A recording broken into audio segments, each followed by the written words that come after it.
Welcome to another episode of the Pocket Mastermind podcast. When I first connected with today's guest, she messaged me and said, "Hey, I'd love to share what creative journal expressive arts method is all about." And she followed that up with, "I know it sounds weird."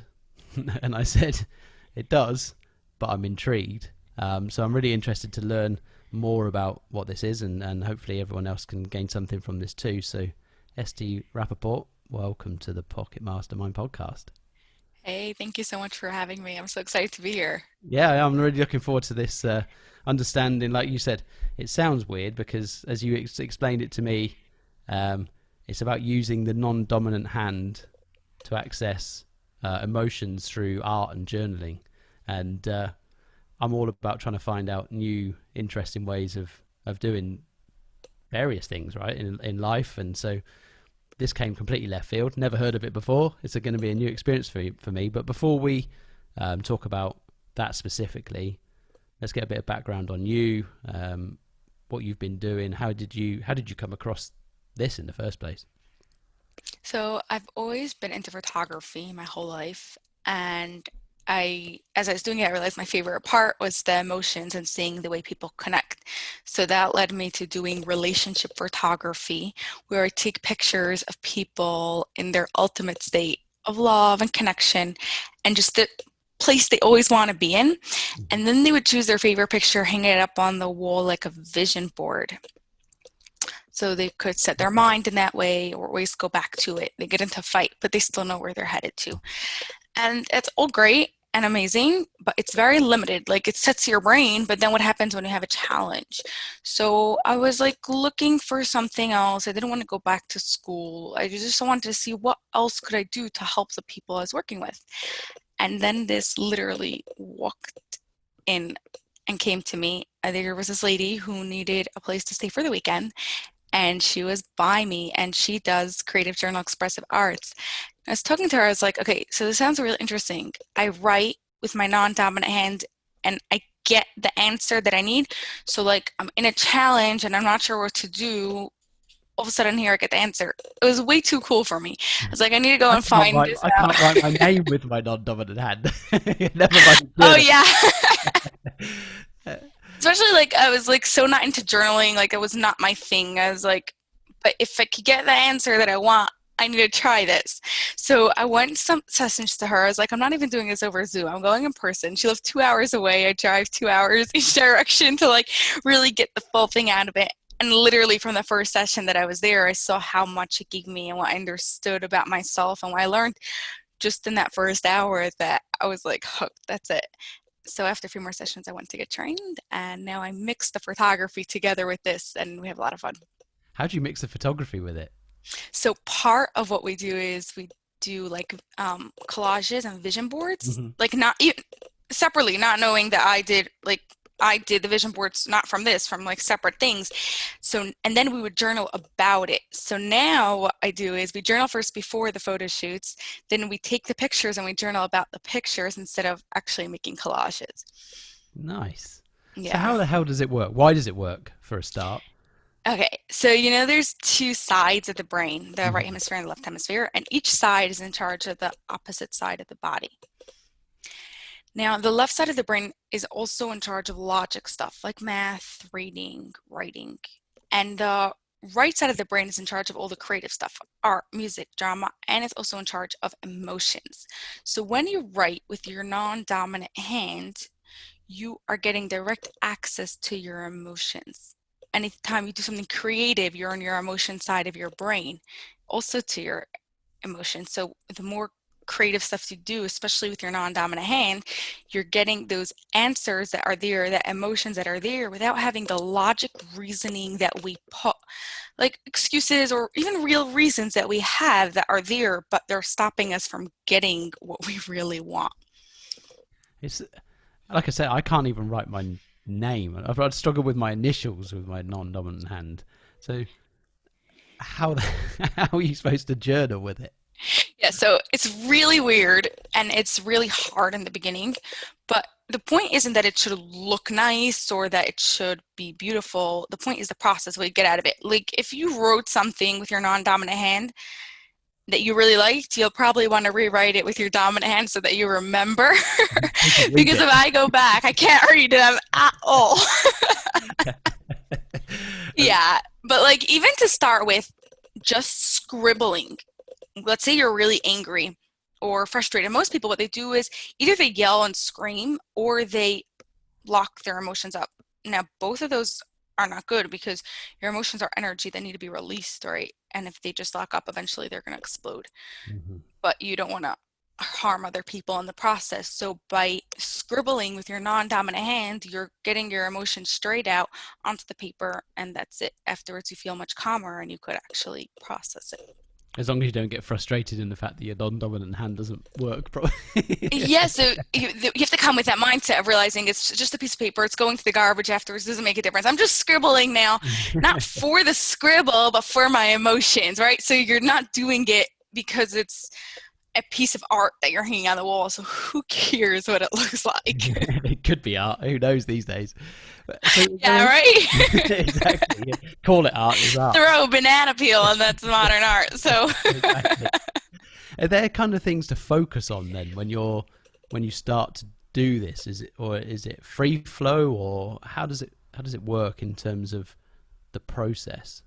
yeah, so what you're gonna wanna do is you could just like write with your non-dominant hand and just get out there. But the best way to do it is when you use both sides of your brain. So that way you're not only in your emotions, you're using your whole brain together, is by asking questions, thinking logically with your dominant hand, and answering the questions with your non-dominant hand without thinking, just letting your emotions answer for you. So that way, like let's say, how am I feeling? You're thinking logically, you're accessing that part of your brain, and then you're just going to answer with your non-dominant hand and continue the dialogue. So if you're in a difficult situation, you have to make a decision, you got into a fight with someone, you don't know what to do later, whatever it is, you could start by drawing like a scribble or like a doodle, like a little stick figure picture of what Mm. your situation you're in, and then almost like talk to the picture, ask questions to the picture. So who are you with the your dominant hand, and let your picture, which is really your emotions and your subconscious mind, answer for you whatever that is. How are you feeling? Why do you feel this way? What caused you that? What's stopping you? Whatever else you want to know, continue the dialogue and go deeper till you get your answers. And how is it? Do you find it something that you get better at doing? And by that I mean you're able to access your own subconscious and your own thoughts. Because I think quite often when it comes to journaling or any of those kind of things, a lot of people, and I could be one of those once upon a time at least, is that you get caught up.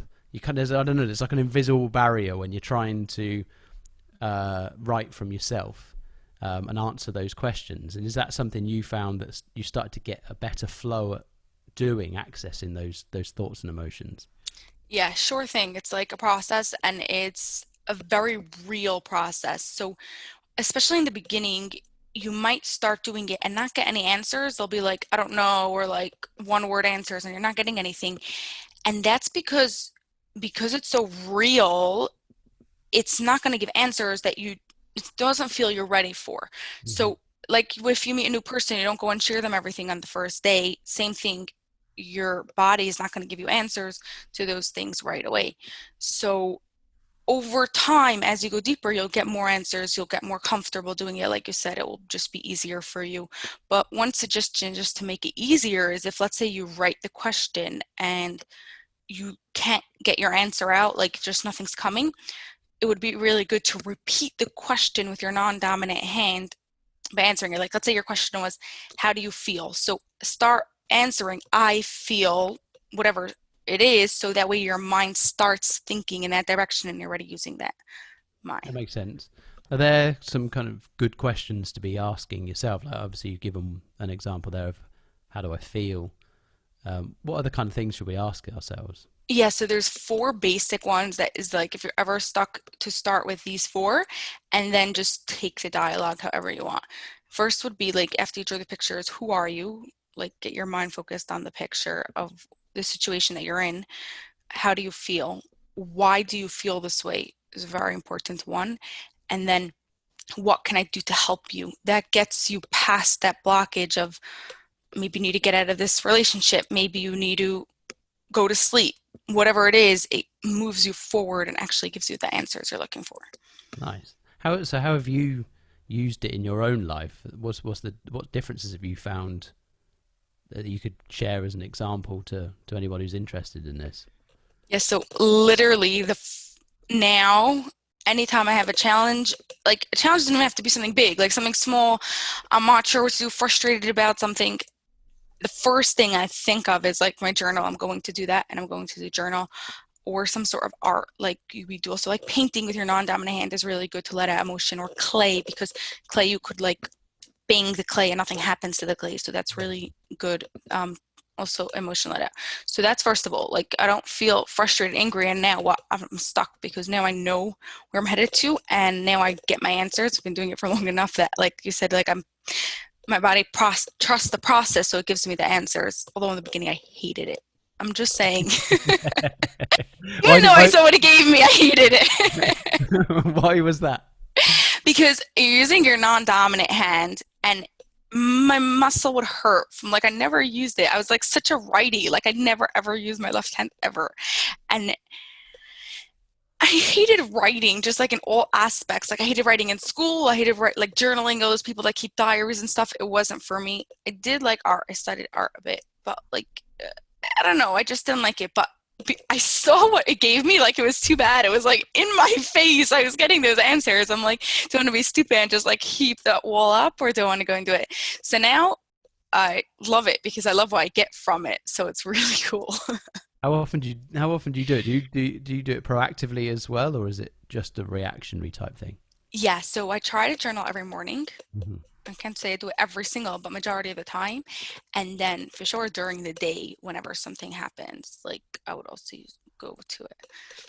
It sounds really interesting, but like you said, when you first came across it, I was like, I can't understand how I would ever get anything written down. Honestly, it's like I'm gonna give it a try. I'm gonna give it a try. Now you've educated me You on have how to it do works. it, but like don't give up after the first time, or any listener who's doing it who says like nothing's coming out of it, because really like it's just the first time. Try it a few days later again on something else, or even the same thing so many times. Like you do it on one thing and you get one insight, and then you do it a bit later and you get more insights and something like on a deeper level, because it's a process that goes even deeper. Yeah. I might need a big piece of paper. Oh yeah, lots of paper. It's, Those are my favorite. I like taking like backing paper, like huge, like for the wall, like when it comes in a roll, and like put it across the whole floor and just like let's have fun. and what about using other forms of art? Can you use the process through painting and drawing and other stuff too?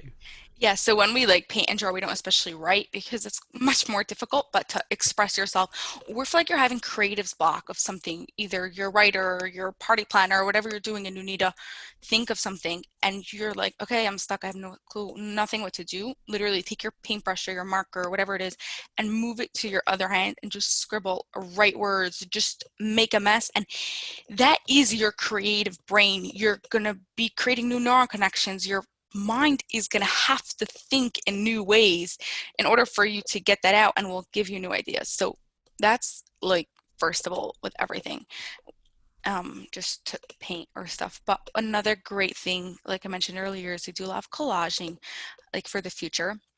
So let's say you want to do a collage on your business or on how you want to feel a certain way on your health or personal growth in a certain aspect, then you could take magazines if you still have.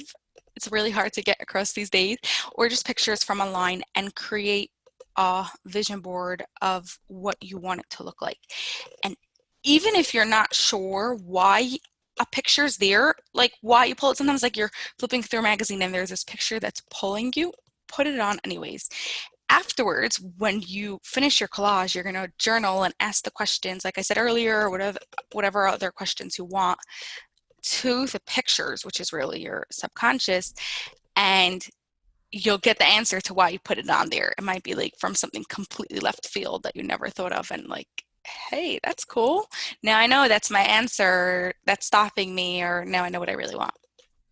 And when you do the collages, do you do them quite broad, or do you do them on a maybe a particular topic or subject, like I don't know, career, for example, versus personal life, or can you start broad and then shrink it down, or which way do you tend to do it? Sure thing. It depends what your goal is, right? So if someone is looking to switch careers, and they might want to do it on careers. If they're looking for all aspects of their life, they might want to do a broader one and then go deeper, or even like a personal development one in general, and then say, okay, now I want to make one specifically for patients and do one on patients or whatever it is.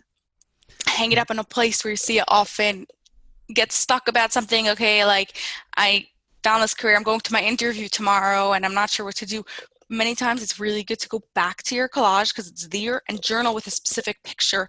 Like, let's say there was a picture of a man who looks really confident at his job and you're about to go and do your interview. It might be great to go and journal with that specific picture because there's a reason why that's there. It's talking to you about something, and you'll get answers to how you could feel confident, what's stopping you from feeling confident, or whatever situation you're in. It's good to have reminders. I think, you know, very few of us have any goals or visions that I've written down, and so it's easy to lose sight of what you want. And quite often we're not even that sure of what we want, right? So being able to go through that process gives you the ability to actually refine what you do want and understand why you might want it, rather than just because I reckon you put loads of stuff up to begin with, and then think, do I really want that?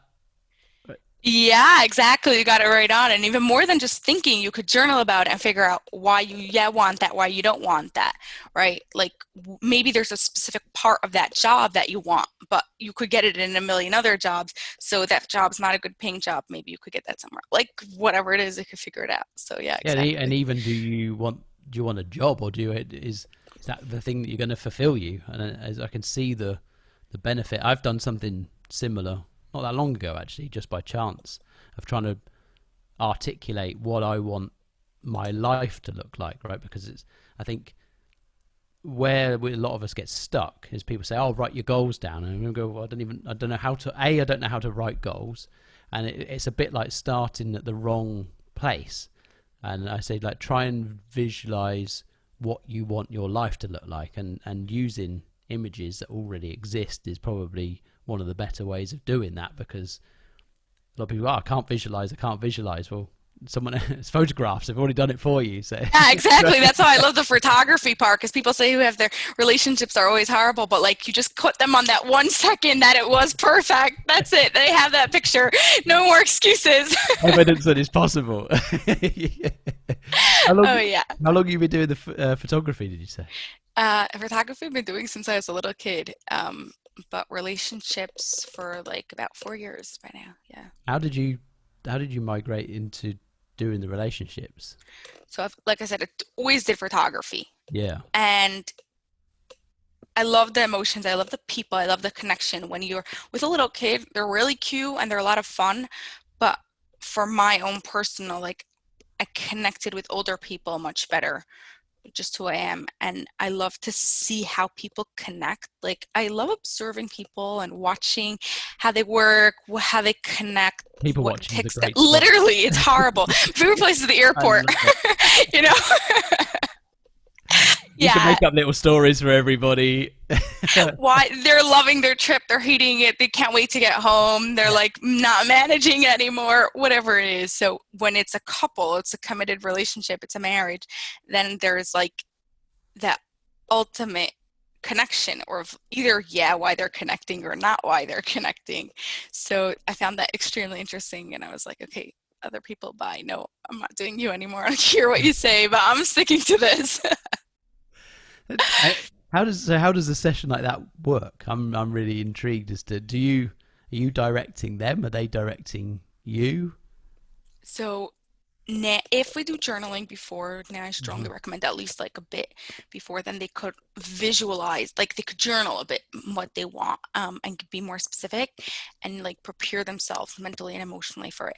And then once we get to the actual photo shoot, I just let them run, let them have fun, literally pretend I'm not there. Sometimes if I feel that they're very stiff, I'll like go away. I'll go to my car and I'll come back in 10 minutes after they like warmed up, and like they won't even notice me coming in.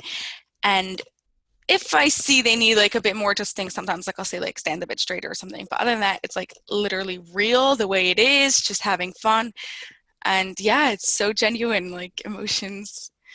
Do they so if it's a couple, do they journal separately and then see if they match, or Yeah, does so they it? journal separately and then they have conversations about it. It's really interesting to see what happens because they could view one situation one way and this thing the other way, and then they could like try to figure out what it is. What's also really interesting for couples to do is to have a conversation between your two hands, which is really between you and your spouse.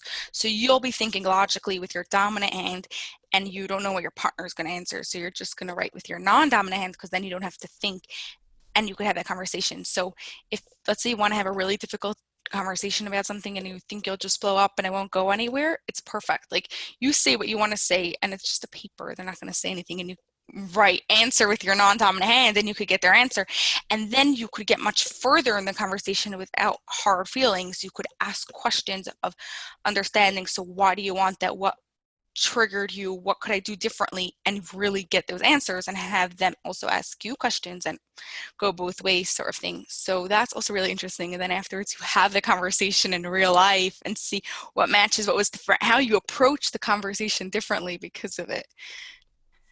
Yeah. So it's tapping into your empathy really without consciously doing it. Yeah. Yeah. That's why I like it because it's a bit easier. Powerful. Once you trust the process, that's very hard. The first Yeah, step. that's the bit I think That's like takes a bit of getting used to, because how you'd probably be tempted to try and answer. You'll probably fight to answer logically because that's what you're used to right. doing, right? That's why it's like your non-dominant hand. You're like, okay, I'm not thinking now. I'm just writing. Like you're. It helps that you have to focus on writing the letters. So then your mind isn't so much focusing on what you're writing, but more on the letters of what it is. And it's fine. Like you'll get spelling mistakes, made up words. It doesn't make a difference. You got your answer. Who cares, right?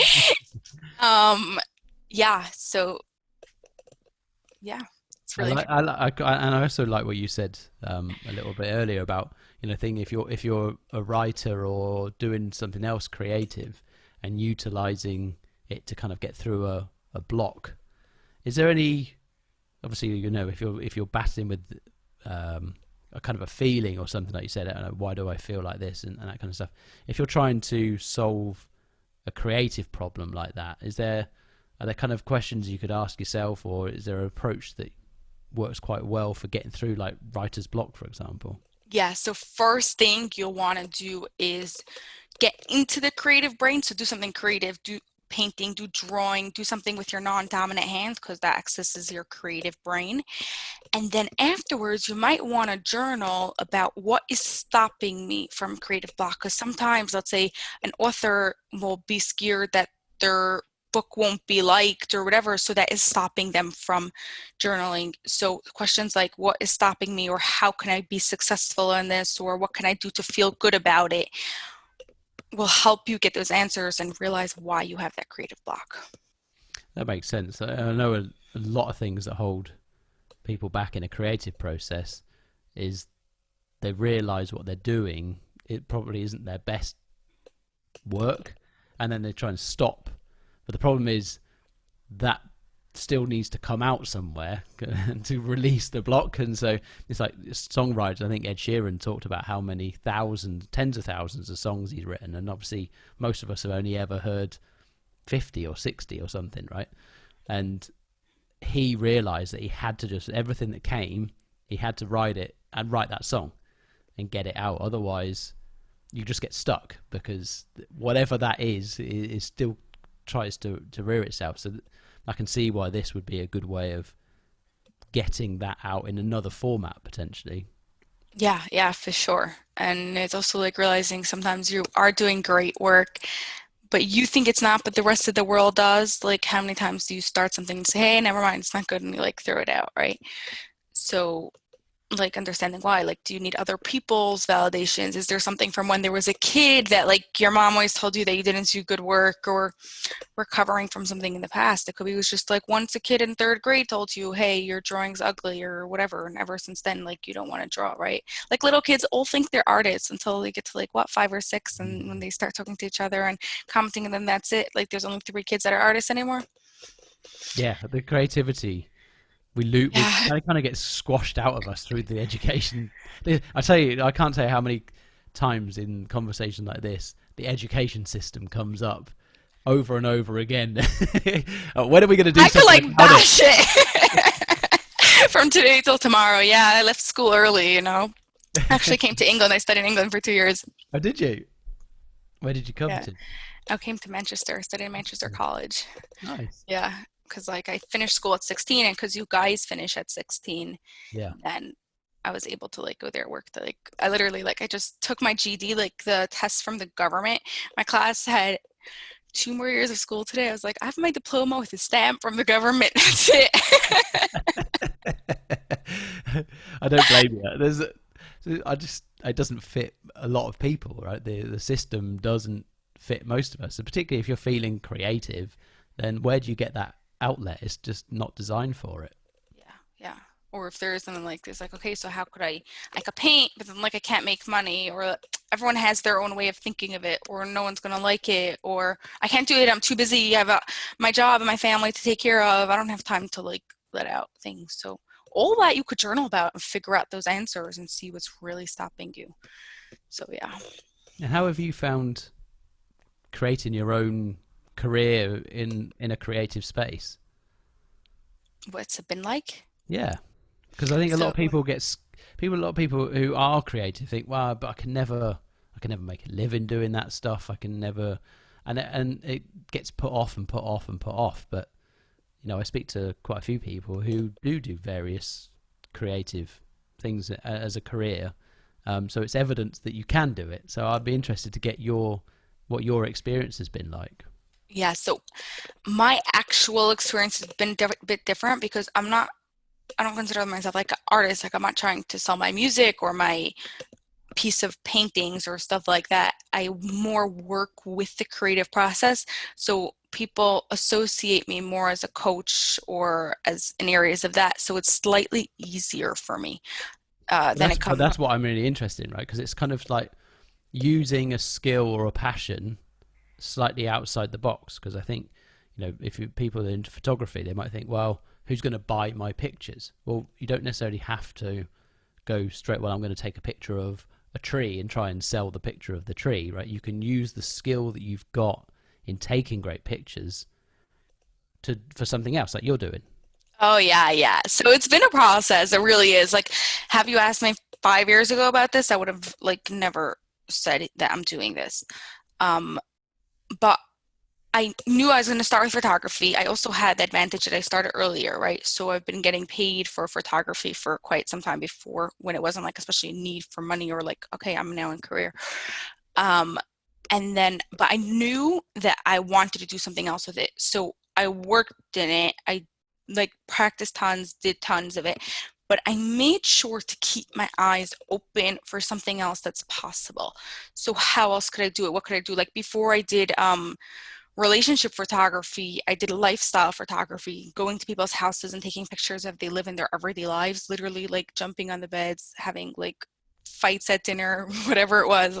So I took what I loved and I tried to find what could I do unique, what could I do special that people will want me over someone else. So obviously you need to have your pictures good quality and you have to know what you're doing, but then how could I go and make it special? So although there's much less people in the world want lifestyle photography, because a lot of people prefer professional like standing poses and stuff, the people that do want it are going to really want you. You're going to be really high on the list. They're going to want to pay more. So you want to find what's special about you and then keep your eyes open for how else you could take it. So after that came relationship photography, and then came mixing it in with this coaching. So that was my personal journey. And what obviously, I no doubt it's been you've had ups and downs and various. How have you dealt with? How have you kept going and built and iterated rather than kind of, it's quite easy. Everyone has a really shit day and you think, oh, I'm not going to do it anymore. But what's kept you moving forwards?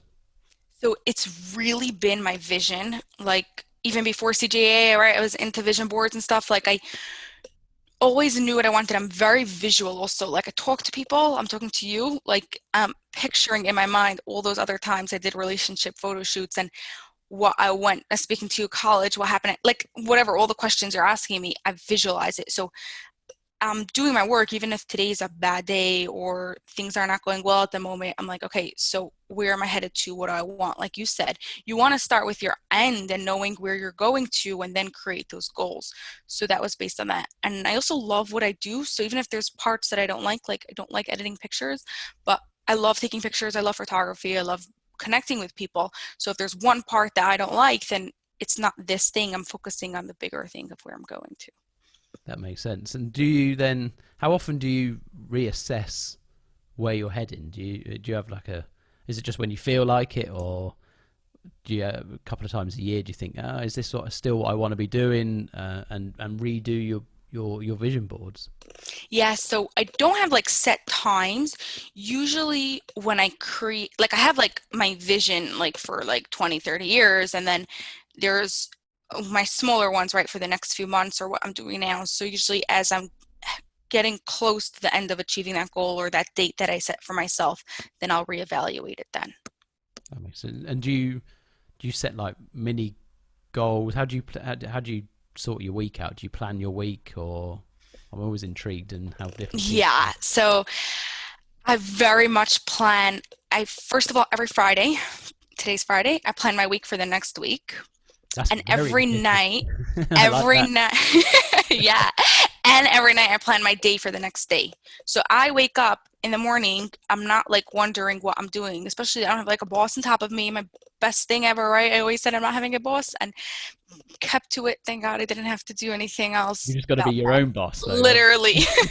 But I have to make sure things happen, right? Yeah, So I don't want to wake up in the morning and say, okay, what am I doing? And spend 3 hours wasting time what I'm doing.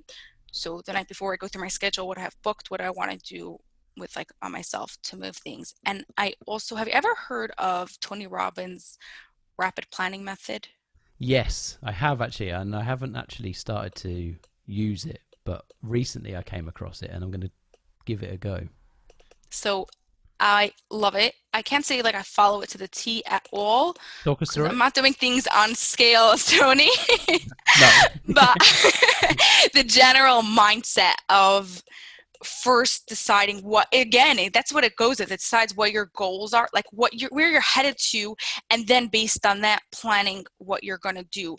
So I do that with my goals, right? It's like first where I'm headed to, and then based on that planning my goals. And that way you don't get stuck in those like little stupid things that don't really make a difference, and you're making the time for the things that have the most time. So I plan my week based on that, and then my day based using that mindset of like, okay, so today's goal to this week's goal is this. How can I do it? And also, what's really good about it is that it gets you thinking out of the box because you're not just like, okay, so I have to answer my emails, do this and do that. It's more like, I want to achieve this. What are ways that I could do to achieve it? So you're thinking in other creative ways, and then you mix it in with journaling, then you get even more because, yeah. I like it. It's I asked that question because I think one thing a lot of people struggle with is how to plan. Right, the kind of the idea seems like to make sense, but I think when a lot of people first start, they do what you just touched on. Then, like it becomes very task based. Like, oh, I've got to answer my email, and you end up filling up your calendar with all of these menial bullshit tasks that aren't really delivering an outcome. And like Seven Habits of Highly Effective People talks about the quadrants and making sure you're trying to spend as much time in quadrant two as possible, like the important but not urgent areas. Yes. Oh, And yes. and the challenge I think is to begin with. when anybody starts to do this for the first time, you've got to get through all of the other stuff first because you've let it all build up. there's not much in Yeah. the important, non-urgent stuff. Everything becomes either urgent or a complete waste of time. Totally. Like I say, that my mom runs a preschool from like 0 to 5, and because like the way I think of people, and I have this really interesting way of viewing the world, like she always asks me for things. And I always tell her that you have to like exactly that, focus on the important and not the urgent. But in the beginning, it's going to be really hard because you have all that. Literally, that's like you put the words there. It's like everything's you because you haven't been paying attention to it, so you've got to Yeah. work through it. And I hear all the time, but I haven't. Everything's urgent. Everything's urgent. Yeah, but that's because you've let it get to that stage, Right. or you think it's urgent and it probably isn't. Like, what's the deadline and why is the deadline? Why is there a deadline? Really, most urgent stuff is only because you've either let it slide or somebody else has placed the deadline on it for you and it's come at a short notice, right? Because otherwise, there shouldn't be anything else urgent. And I think we spend a lot of our time messing around, distracting ourselves, procrastinating, doing crap that we don't need to be doing. Yeah, literally. And then after that, you're just doing urgent stuff all day and you constantly feel like in that pressure of wanting to do stuff. So what I like telling people is first of all, see what's really urgent. And then afterwards, even when you have tons of urgent things to do in the beginning when you're trying to work things out, force yourself, make some time, block an hour or two to do something important. So you're trying to get into that phase of moving out of the urgent and into the important. Yeah, how do you then structure your day? Do you have blocks for doing different types of tasks or that kind of stuff? Yeah, so that's really how it's meant to be, but I'm very short attention span, and I know that I'm not going to be able to sit in front of the computer and get all the work I need to do if I block off 3 hours for it. So I work much more like 20 minutes or 30-minute segments. So first, when I plan my day, I obviously have all the things that were booked before, like let's say this episode, right? And then after that is all filled in and those are blocked, I plan. I'm like, okay, so what was my goals for today? What am I trying to achieve? How can I achieve that? And I'll stick a few little segments in between things, like to do 30 minutes of that, 30 minutes of that. Again, but trying to think of ways, not like little tasks like answer my emails, more like greater ways to achieve my goals. These are my goals. And then obviously there'll be in between things that I'll answer emails. Like I'll put in the end of the day, like, okay, so sit down for like 20 minutes, make sure all those emails were answered and all those important things were done. So that way it doesn't become urgent later on. And then when you're doing your journaling in the morning, I assume that quite often things, ideas and stuff come up then. How do you resist the urge to suddenly rearrange your day and do something you just thought of? Or do Yeah, so you rearrange? so it depends what it is. If it's like something that I could see, like, okay, so I'm gonna, no, really what it is, it goes on my goal, right? So if my goal is something specific that I don't know what my goal would be, but like of what I'm focusing on today, I need to focus with this specific project, right? And the things that came up have to do with that project, then it makes sense because I'm sticking in those little segments during the day to work on that project. Now I got a better way to do it than just like, oh, I thought I have to do that. No, now like I realize if I call this person, I'm going to get so much more help. So I prefer to do it. So that's first of all, when you're thinking in that RPM mindset, then you get it much better. Second of all, if there's other things that come up and it's not specifically for that goal, then I know I have it. I'll write it down in my dominant hand so I remember it for later. And then when I do work on that project next, then I'll go back to that and say like, okay, so this was a cool idea that came up. I'm working in it like that. Nice. I like that.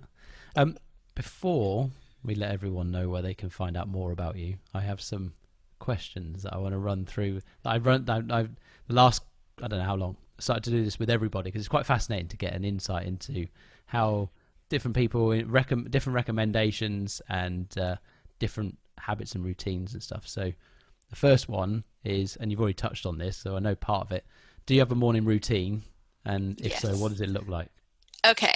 So I wake up at 5 a.m. every day. How long have you been doing And that? for years I woke up early, like from like high school, but it could be wasn't 5, it was like 6, was like 6:30, went to 6, 5:30, you know. You were an unusual teenager. I'm a morning person, so it wasn't especially difficult. Like I can't just like stay in bed and do anything. I know also for myself, I function much better in the morning. I get so much more done while the world's still quiet. Yeah. Um, so I know it's gonna be 10 o'clock at night. I'm not using that time especially to work. I might use that time to like relax and like find some other ways, but working is not going to be the most beneficial thing for me. So after that, in my morning, while I like brush my teeth, wash my face, sort of thing, I try to think of like 2 things I'm grateful for, also to get my mindset. And then I create my lemon water. I like water with my lemon and my wheatgrass water drink in the morning, and which I do while I do my workout, which comes after that. And then shower, get dressed, and I journal. And then I start my day. And it's so quiet outside, and most people aren't up, and it's awesome. And I already had a whole morning. So Exactly. Yeah. 9 o'clock comes, it's like I accomplished tons. It's halfway through the day, and it's only the morning. Yeah.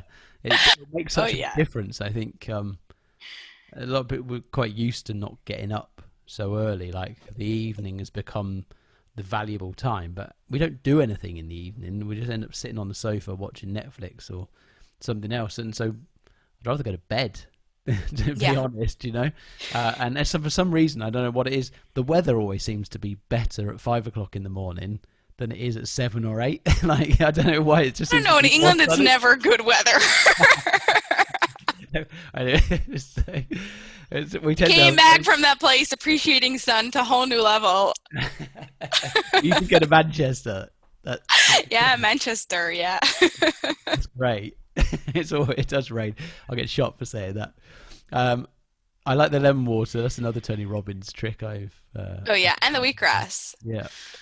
Yeah. 3 books that you'd recommend and why? Okay. It's a bit hard for me because like I don't like reading, but I read tons because like I love the knowledge that I get. So Do you ever use Audible or anything?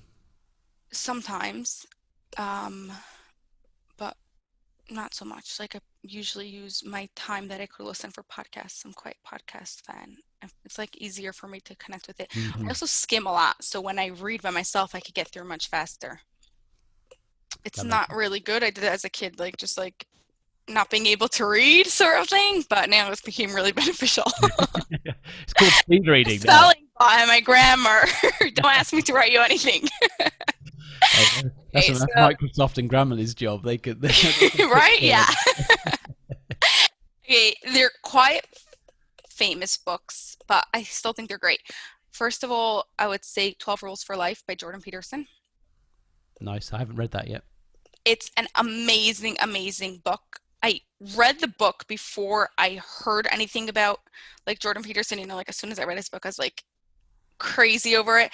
And I just like went to everything, listened to all his things. Like the way he thinks and the way he puts things down,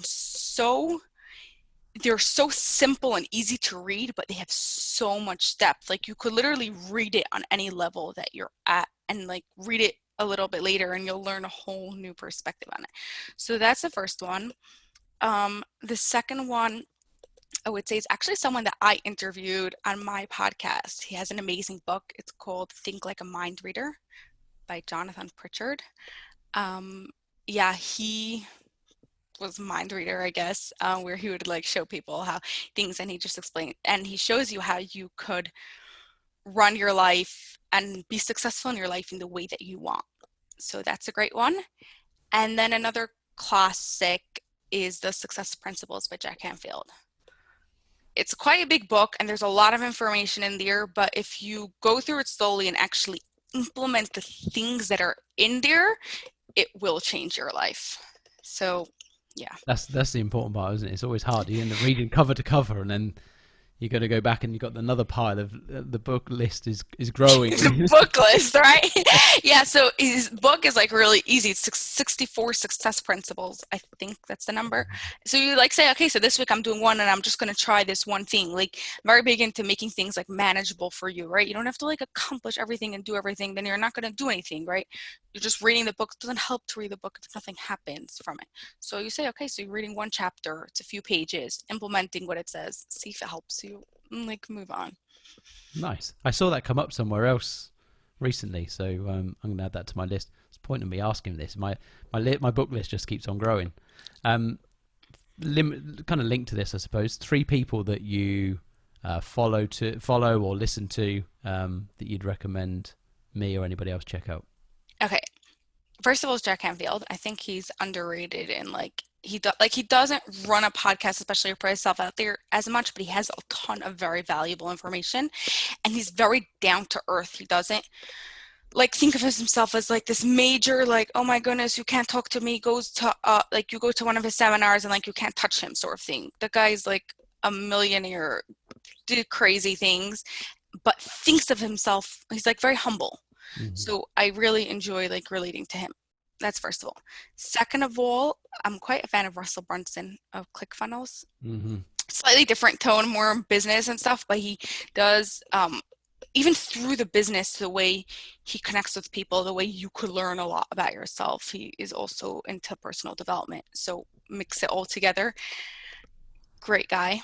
And third person to listen to is someone who actually I was on their podcast, Tiffany Farag, Get to Know You. It's called Get to Know You with Tiffany or something like that. And it's amazing. Anyone who likes deep conversations, like really intriguing ones, this is the podcast you want to listen to.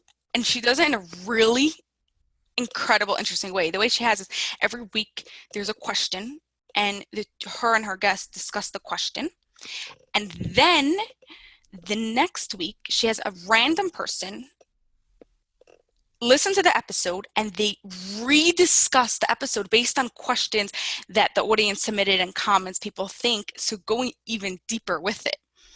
So you get a very deep, very broad conversation. I just love it. It's like all those things that I've always wanted, people that like connect to them on a really deep way, how they work, you think it's just perfect. So if you like deep conversations, check that out. That sounds good. 3 habits or disciplines that you've implemented into your life that you feel have made the biggest difference. Okay, so 2 of them I already said. Waking up early really changes everything. Like I know if I wake up late one day, it doesn't happen often, but if I do for some reason, then like my day's just thrown off. Second is planning my day the night before. Makes a massive difference. And another thing that I've done more recently, about a year or so ago, is making sure I'm always eating sitting down.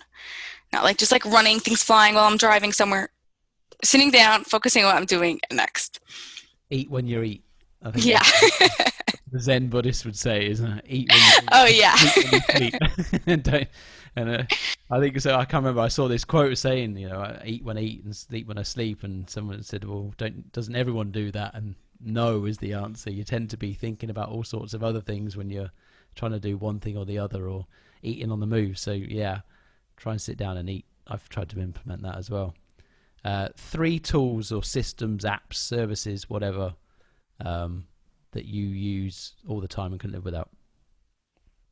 Okay, let's see if I can answer this. I don't know if this would answer if RPM would be part of one of them. Mm-hmm. It's a system. It really changes the way I think of things. Rapid planning Method. Yep. Mm-hmm. Number 2, I would say CJA. It literally changed the way I think and the way I process things. And number 3 is, I would say, my camera. I hate my camera because it's so big, but I absolutely love it. It's like not an app, it's not anything else, but it's Like I view the world through my camera. So What do you that's use? just my personal thing. I use Canon. Do you say it like that? It's like Yeah, some people I know I'm gonna not by get the Nikon. attacked. Bomb Canon ban. I find it so funny. The camera world, there's such a divide. It's tribal. I think it's with everything. Phones is the same thing. Apple True. or Samsung, like, well, Yeah. pick. And like that also I get my own thing because I work in the like I do graphics. Most people are much more in Apple, and I just use Samsung only because I find that Apple's marketing and the way they suck you in is amazing from a business perspective. It's like amazing, but from a consumer's perspective, like I'm not even getting myself in there. I mean, once you're in, you still got to get out. Yeah, I, that's it. to be honest, I stuck with Windows as far as laptop went because I was able to get a better machine for less money than a MacBook Pro, right? So I was like, well, why wouldn't I do that just for the sake of having an Apple badge? I'm not going to go down that route. Yeah. Final question. If you could spend an hour with anybody, dead or alive, who would that person be? Okay. The person would be Jordan Peterson, but an hour won't be enough. That's all you're limited to. You'd have to go in fully planned. Yeah, I'm just really curious to find out the way his brain works, how he thinks of things. Like the genius and the simplicity, it just like amazes me. I love it. That's really good. Where can people find out more about you and CJEA? Okay, so the best place to follow me on social media would be on LinkedIn as the Rappaport. If you want to speak to me personally, you could go to lifepixrelationships.as.me and I'd love to speak to you there. Awesome. It's been really interesting, and I'm going to give this thing a go and go Let through me the know how it plan. goes. Yeah, well, I'll send you a picture of the of the scribble that doesn't make any sense. You have to try and decode it. I'll send you a thank Maybe you note. I'll get something really interesting in 5 years' time. You'll tell me that you're still journaling. Yeah, Who knows? hopefully. It's been awesome, and we'll speak again soon. Yeah, thank you so much for having me. Cheers.